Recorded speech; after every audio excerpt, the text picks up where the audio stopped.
Blackpine Forest had always been a place of mystery. Generations have lived around it, yet its borders remained unknown. Some claimed it shifted with the phases of the moon. Others swore it bled into other realms.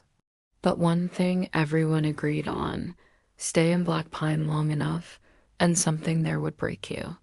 For the Blake family, that was about to become all too real.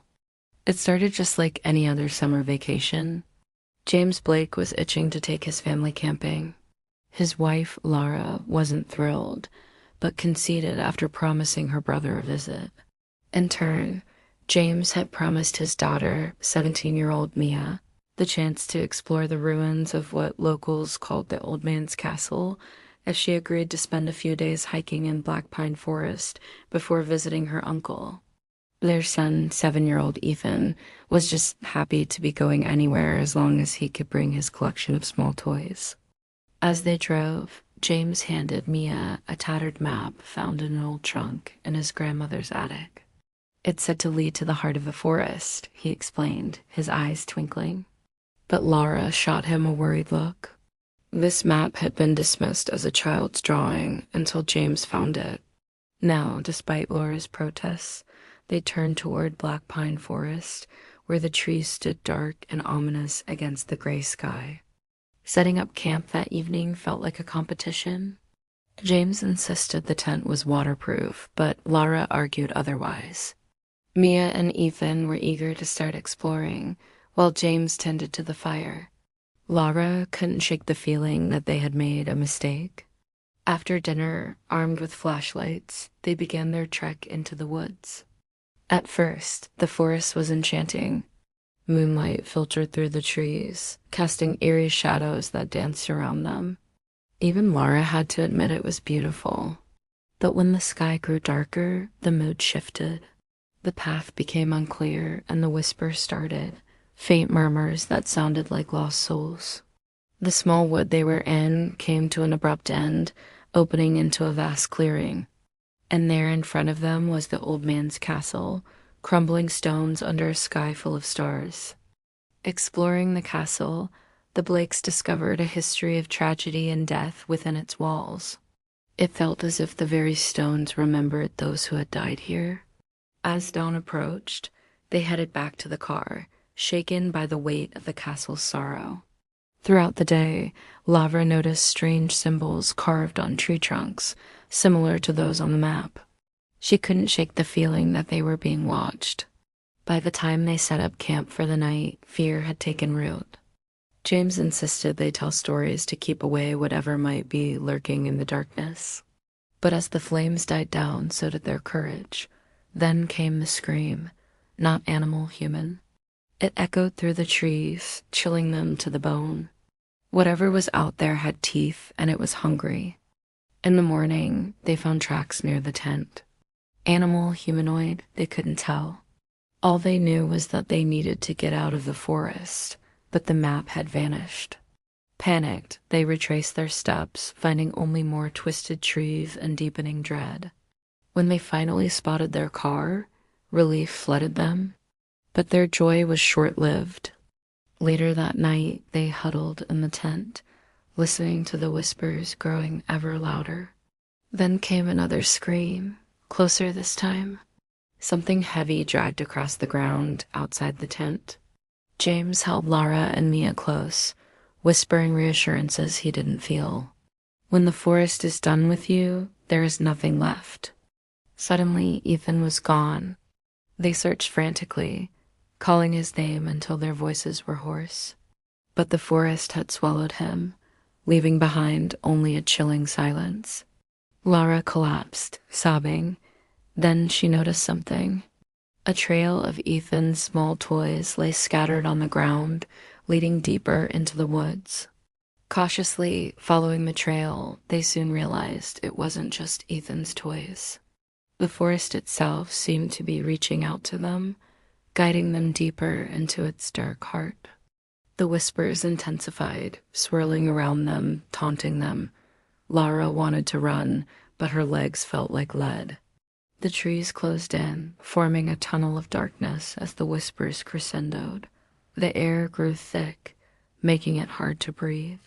And then the light returned, but it wasn't the gentle glow of sunlight. It was an unnatural luminescence coming from the trees themselves.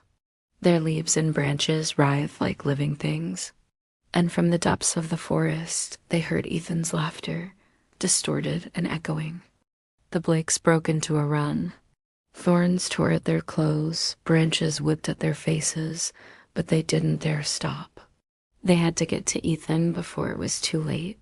Suddenly, the trees parted, revealing a sight that stopped them in their tracks. Before them stood an ancient stone altar overgrown with moss. On it lay Ethan's backpack, and next to it, the map. But Ethan was nowhere to be seen. As Laura reached for the backpack, the forest stirred. Pale hands clawed their way out from beneath the trees. They swayed, beckoning, waiting.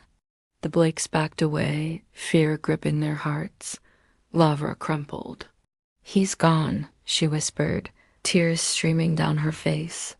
Together, they fled, stumbling through the undergrowth, desperate to escape the forest's grasp. As the moon climbed higher in the sky, they burst out of the tree line.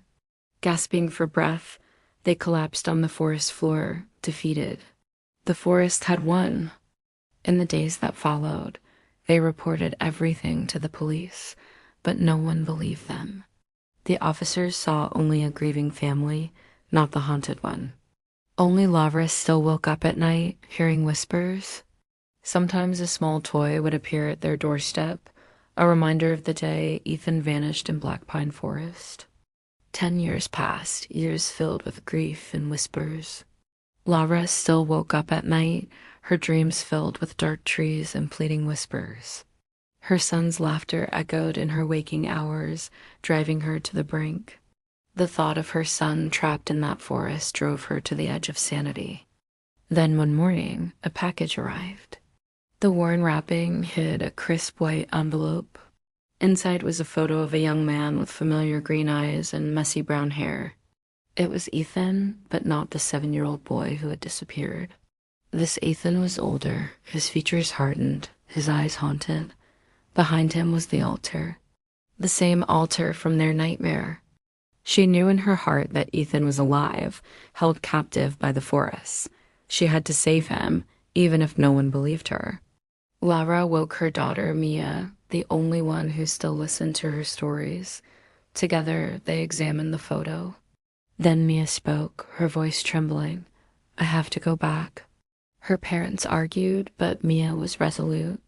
She had grown up with whispers in her dreams, her world. She knew she couldn't let her brother suffer anymore. Packing a bag, she took a flashlight, a recorder, and the cursed map from 10 years ago, the one that had led her family into their personal hell.